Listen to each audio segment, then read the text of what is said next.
What is up, my ninjas? Welcome to my review of the G.I. Joe Thunderclap.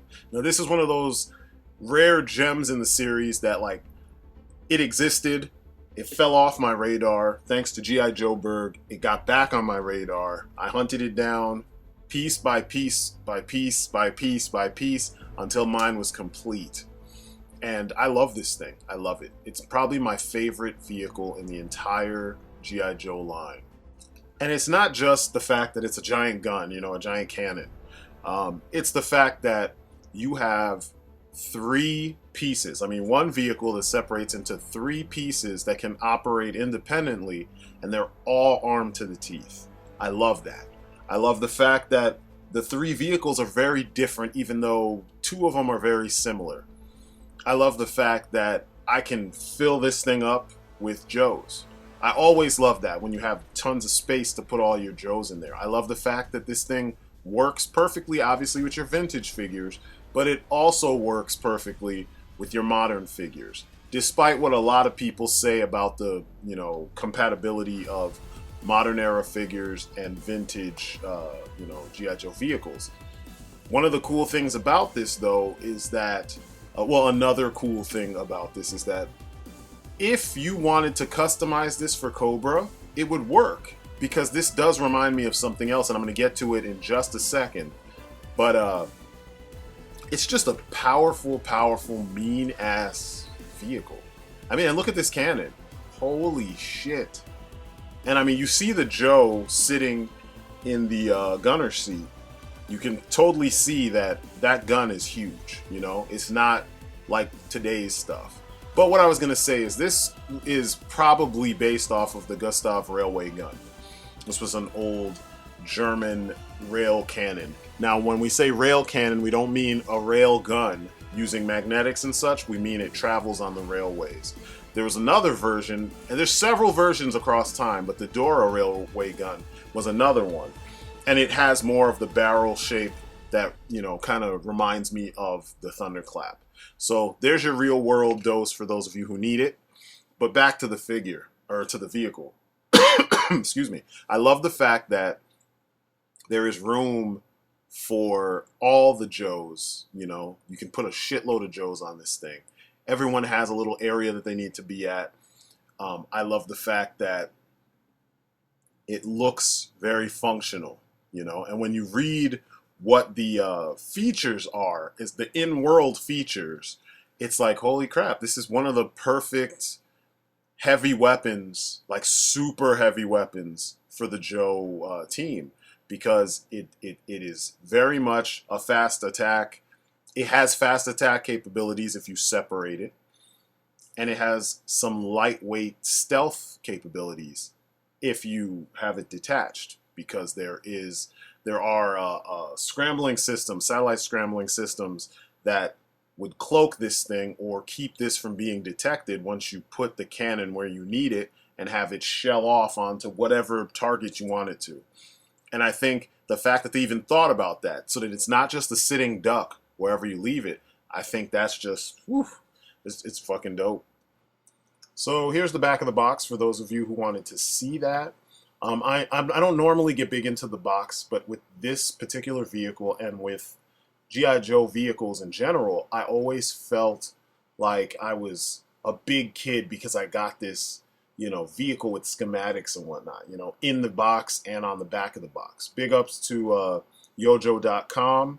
Thank you so much. We love you. It's where I got this picture from, and I got a couple more pictures from between them and 3D Joes. But it's nice to just see the thought process behind all this. And I'm going to go into detail a little bit more so you can see the other schematics on this thing. Now, the one that I wanted to focus on is on the front tractor. There is something called a low noise, ultra sensitive enemy radar jamming modulator.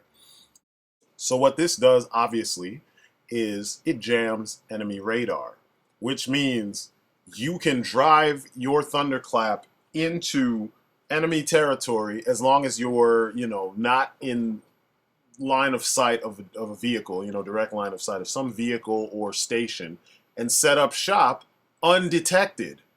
That's dope. it's this level of thought that just makes this kind of vehicle and vehicles like this so much more interesting, you know, especially as an adult collector. You go back and you see what the logic was for this vehicle. Because in the TV show, we saw it used once, and it wasn't used like this. It was just used as a big gun.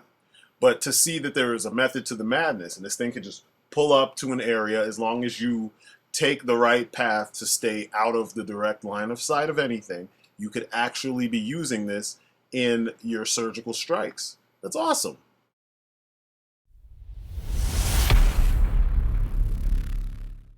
So now we're going to get up close on my actual copy so you can see, you know, details and the wear and tear, and just see that this thing has actually been through some battles. Now, I never mind when that's the case, when you buy something off the secondary market, unless they tell you that it's brand new. And there's no way that I would find this brand new for the price that I found it. I want to say altogether, I may have spent 70 or 80 bucks. This thing usually goes for like 145, like all together, you know.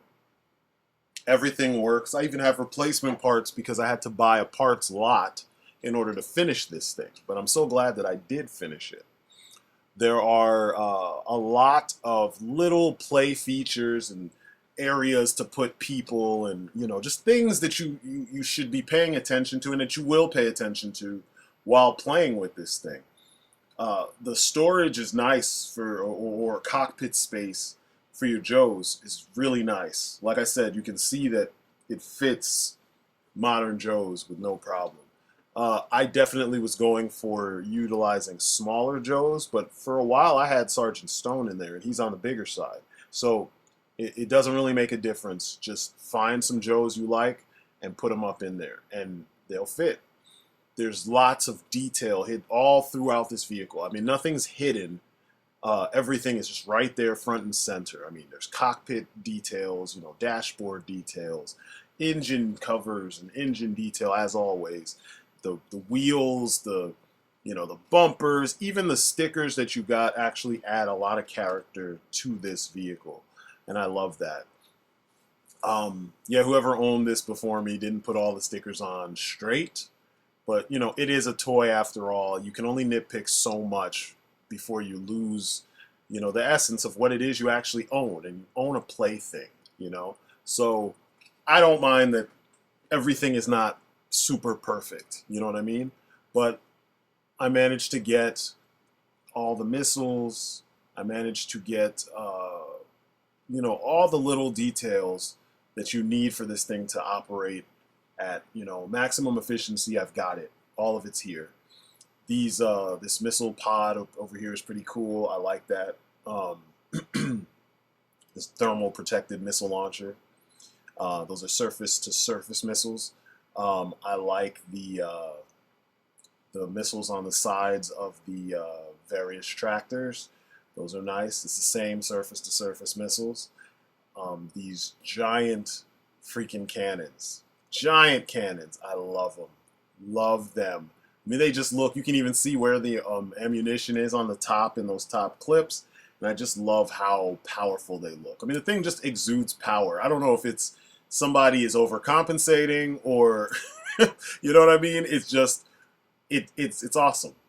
It's awesome. Like, I always want my G.I. Joe team to have a couple, you know, definite wins, a couple vehicles that make them look, you know, super formidable, but then I don't want them to go over a certain point. I want Cobra to always have the overwhelming, you know, higher tech. And I'm gonna get to the gimmick of this thing, but I love how everything, form follows the function. So everybody that you put in a position on this vehicle looks as though they are doing something instrumental to the use of this vehicle. And I know sometimes G.I. Joe vehicles don't necessarily work that way. They just have spots where you can put a whole bunch of figures. But, you know, in this case, they're doing what they're supposed to be doing. So let's get into the cannon and the actual, you know, boat, the cannon boat section. Now you have the extendable high-powered Battlefield Annihilator cannon. I love that name. The cannon itself is huge. Obviously, it's extendable. You've got your gunner seat on the side. You've got the surface-to-surface missiles on the front end. You've got your cannons on the back end. It seats 5 people, 6 if you have someone walking around in the actual bowl portion of it where the ammunition is stored, because someone has to load all that ammunition in the back of the cannon. The cannon does not actually open up in the back for you to shove the actual shells in there. I think that would have been awesome, but many people would have probably lost the door. And I don't think it's a toy, so you don't need to sacrifice something like that just for the sake of realism, because part of this is an exercise in using your imagination, which is something that a lot of people seem to forget. And you hear it when you hear reviews of a lot of the Joe vehicles and such. The shells can be loaded in that slot you see on the very top of the back portion of the cannon. You have 170 degrees elevation, meaning you can actually move from the left side to the right side in an arc, which is 170 degrees. So if you need to fire straight up, you can. The boat itself has the stabilizer legs, and once the stabilizer legs are down all the way, the whole entire cannon itself can rotate 360 degrees, which is awesome. So you can change the firing position really easily with no problems. And, once you get something in your sights, it will cease to exist. Because, this is a monster of a cannon. Straight up and down. Monster of a fucking cannon. Now, let's look at Tractor 1. Tractor 1 is what's pulling the whole thing. Now, it has the dual-barreled pulsating MG999 assault cannons. It says assault weapon on the the blueprints, but I'm gonna call it what it actually is. This thing is on a swivel, so it can rotate 360 degrees. There's nothing getting in the way once you have it turned all the way around, so it can hit what you need it to hit. And these are some big-ass cannons, so it looks like it can handle a lot, and it can do a shitload of damage. I love it. I love it. I love it. It has the multi-directional surface-to-surface missiles, which is pretty cool. You have 2 of those. There's a third one, but mine has a peg that's broken. You can kind of see in the background. Kind of sucks. Actually, it's just 2, and they're supposed to be on the same side. You also have the goodness, why is my brain saying this? The low noise, ultra sensitive enemy radar jamming device, and I'll get back into that in a little bit. But you have the toe peg in the front to actually tow the body of the cannon itself. Now, you can't interchange how you hook the cannons up, or how you hook the cannon up to the tractors. It only goes one way.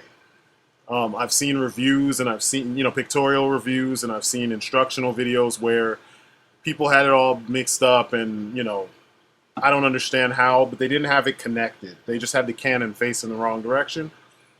This is the way it's supposed to go. Now, all the way in the back, right after the cannon, is the low noise, ultra sensitive enemy radar jamming modulator, which is pretty damn awesome. That's what protects it from enemy radar. Once again, we're moving towards the back.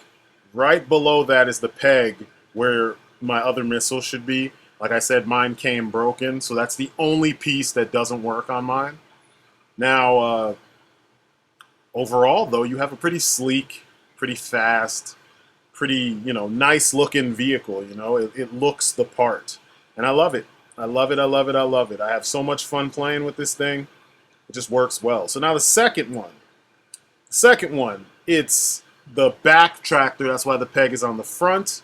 What I like about this one is that it has some of the same characteristics that the Thunderclap cannon itself has, meaning you have your missiles, These missiles came off of the...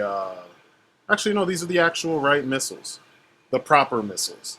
They're the surface-to-surface delayed detonation ZPJ-79 cruise missiles. You also have your cannon up top. It's a single barrel, rapid fire, computer controlled blaster cannon. I'm surprised that it says single because it's two cannons just like the other one. So I don't get that. Single barrel, there's two barrels. So I don't know, maybe that was a mistake. Maybe it was intended to be only one, but it's two. You also have the turret. They call it a synchronized digital tracking revolving turret. Once again, we're going to move to the peg. I don't know why I keep on forgetting this, but I got to stress it because people will be confused, and I've seen people post, what is this? What is it? That's the front peg. This is the back tractor. You need this to be behind the cannon. You need the other one in front. It won't work any other way. The best thing about this particular, tractor is that, or trailer, I guess, is that it turns around on an axis, a central axis, so it can aim in multiple directions. I really like that idea, so you can shoot everywhere. It's got nice detail all over the place. Now, I don't like the fact that the very back of it is just wide open. Now, I don't know, and everything I've seen, it's been wide open. I don't know if there's supposed to be a piece of plastic. I'm probably going to put a piece of plastic in there because I just don't really get it. But it's a beautiful design. It looks tough, man. It looks tough. It looks like Metal Slug territory for me. And I love it. I love it. I love it. I love it. I love it. I can't stress it enough. It just works. Imagine if, you didn't have the full Thunderclap and you only had one of these vehicles. They still work on their own as pretty formidable tanks, or fast attack vehicles, whatever you want to call them. They work really well, and they have, I understand that when you're playing with them, they have a very low clearance to the ground. But in the realm of, what the toy is supposed to be in universe, look at that. Like, you can't really complain. That's a lot of wheels, a lot of pretty tough looking wheels that would allow for all-terrain travel. And your cockpit space is really nice. I've got Bomb Strike in there. Now this is the new sculpt era. I want to say Valor versus Venom Bomb Strike. I still love this figure. She does have an O-ring. This is an example of what I was talking about when I say that the new sculpts with the old construction are better than the old ones. She actually looks like a woman. But anyway, lots of space, lots of detail, like I showed you earlier.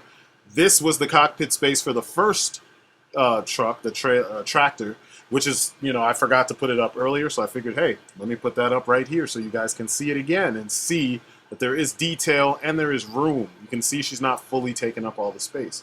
But all in all, you've just got a dope vehicle, dope components, and a lot of play value. I mean, you really can't go wrong with all of this,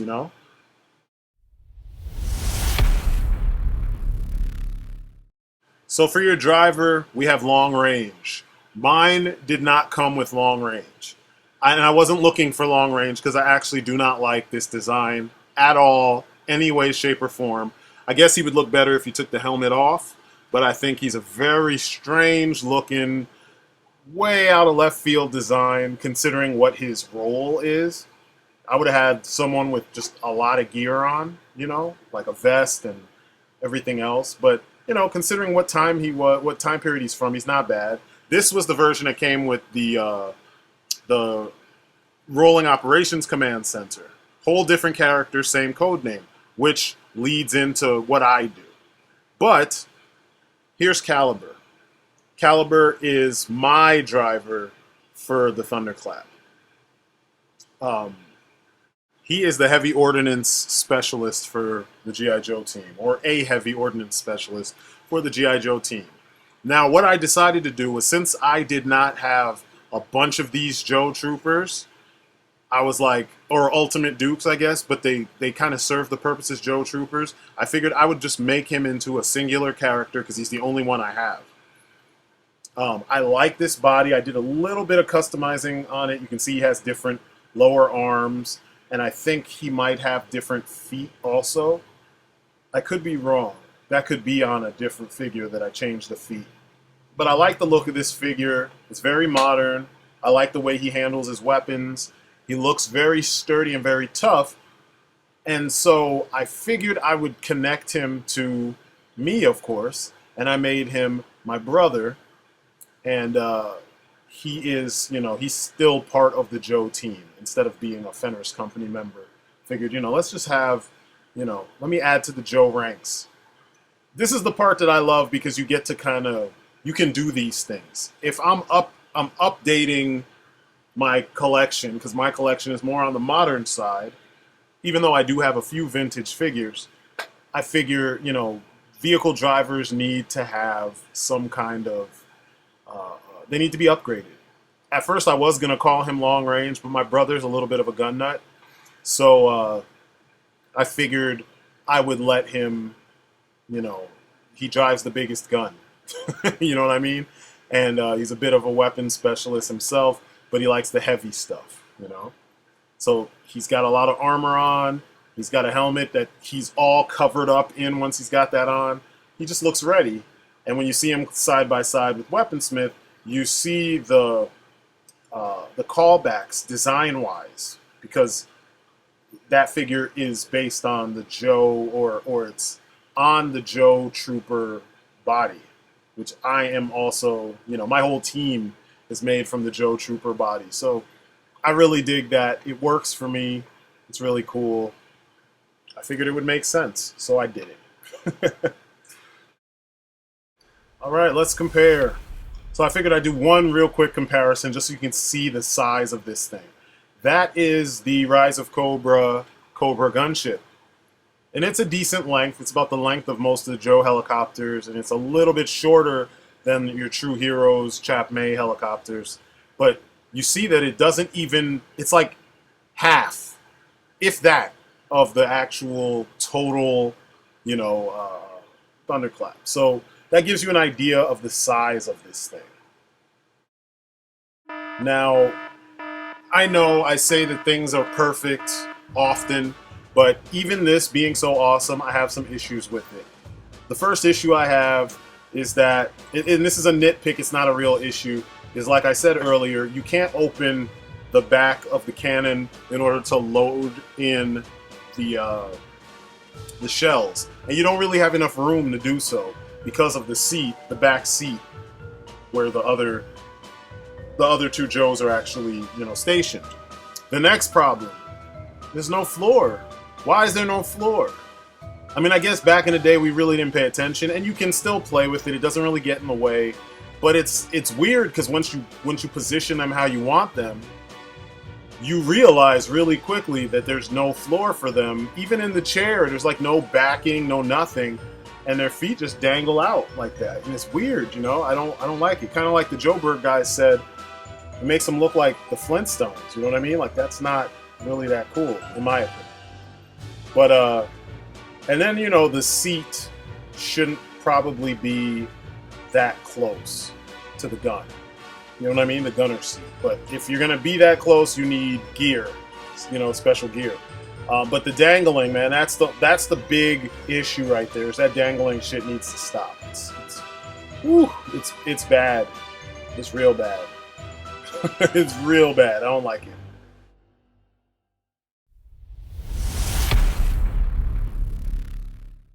So you guys know I hate gimmicks, but sometimes a gimmick will come along and actually benefit and add to the whole experience of the toy you're playing with.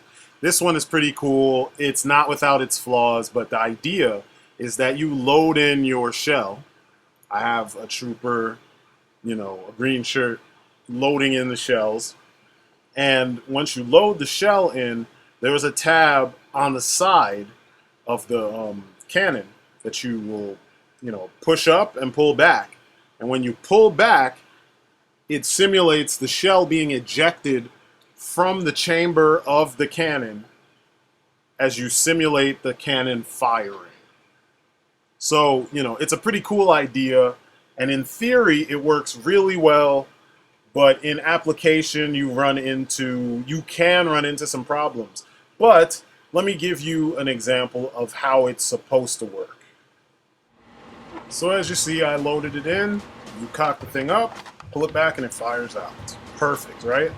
Now, when you get it to work, you feel like a champ. It's doing exactly what it needs to do. Your imagination is firing on all cylinders.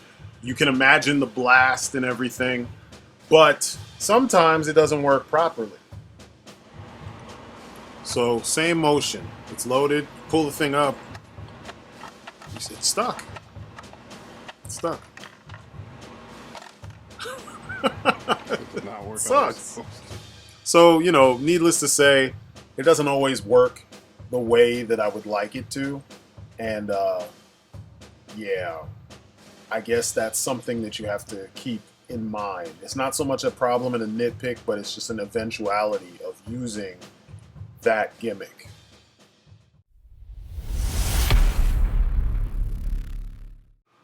So, the bottom line is real simple, but I'm going to tell you a whole bunch. This vehicle for me is like it's the first time in a long time that I'm actually tripping over the nostalgia of finding a vehicle that I wanted when I was a kid that for some reason I had totally forgot about and bought something else. I'm pretty sure that when this came out, I was collecting Ninja Turtles or something, and that's what overshadowed me getting this vehicle. So, like I've said many times, after seeing the G.I. Joe Berg review for this vehicle, it just amped me up. Like, holy shit, I have to get one. And then finding one for $45 and then only spending, you know, maybe $20 or $30 more to find all the extra parts. And I mean, like, I have almost a whole nother Thunderclap as far as parts go.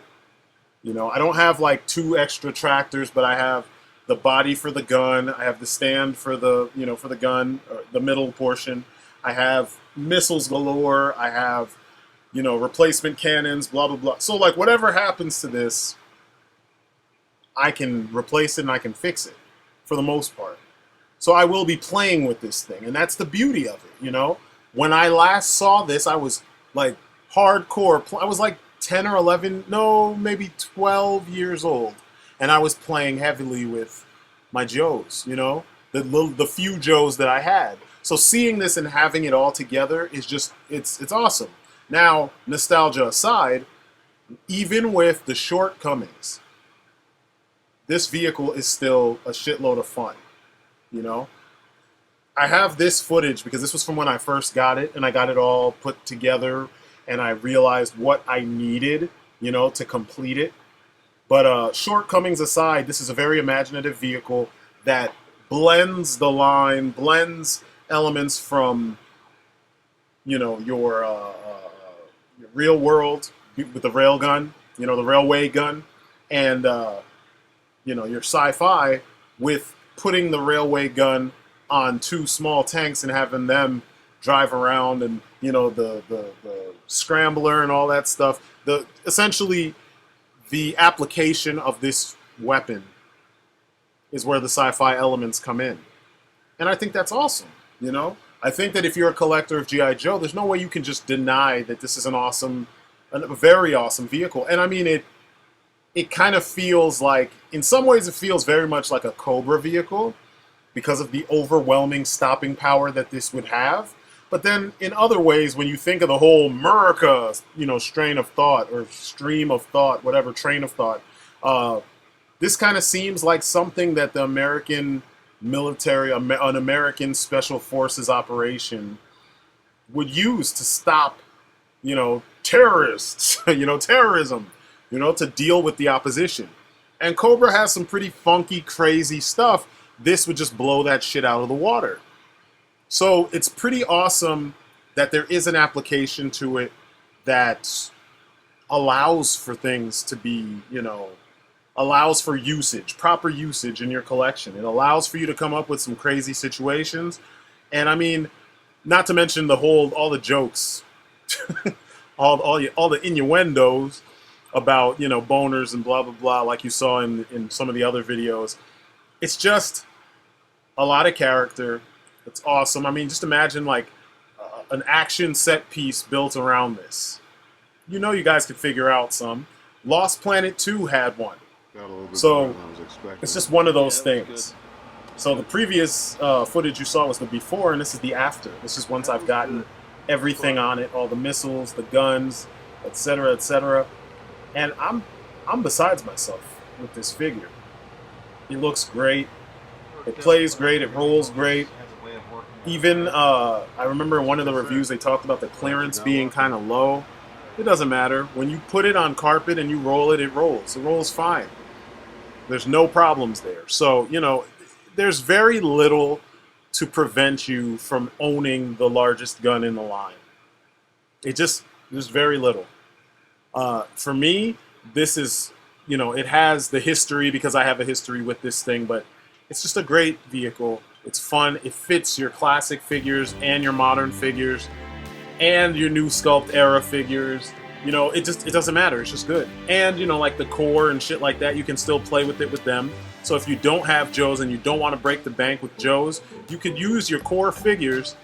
You know, I'm talking about the core from Leonard, and you could fit them in here, just like you can do with your Joes and core figures. And I know a lot of G.I. Joe collectors, that's blasphemy. You know, it's G.I. Joe, only not everybody has it like that. So if you happen to come across this at, you know, a flea market or something, but you only have core figures, it'll fit them. You don't have to worry about it. It may not fit as many of them. You may have to find the small ones to drive it, smaller ones to drive it, but they'll fit. And, you know, like I said, shortcomings aside, this is a very awesome vehicle with a lot of character, and I would recommend this to anybody who collects G.I. Joes. So, you know, all that being said, this is my story and I'm sticking to it. I cannot sing this vehicle's praises enough, and I think that you will not be disappointed if you pick it up. So, that has been my look at the G.I. Joe Thunderclap. This is an awesome vehicle. Give it an A. It's not perfect, but it's pretty close, you know? And it's a very fun thing to have. So, that's it for me. You guys have been great. I hope you dug the review, and I'll see you on the next one. Peace outside.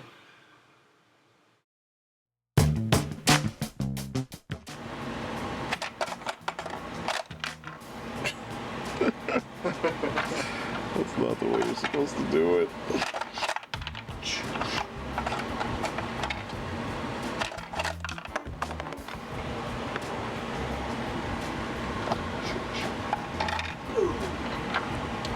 Move out the way, dude. Duck.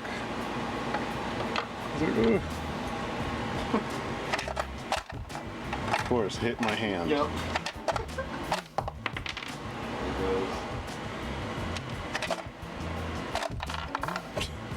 Still not bad for like 22 years old.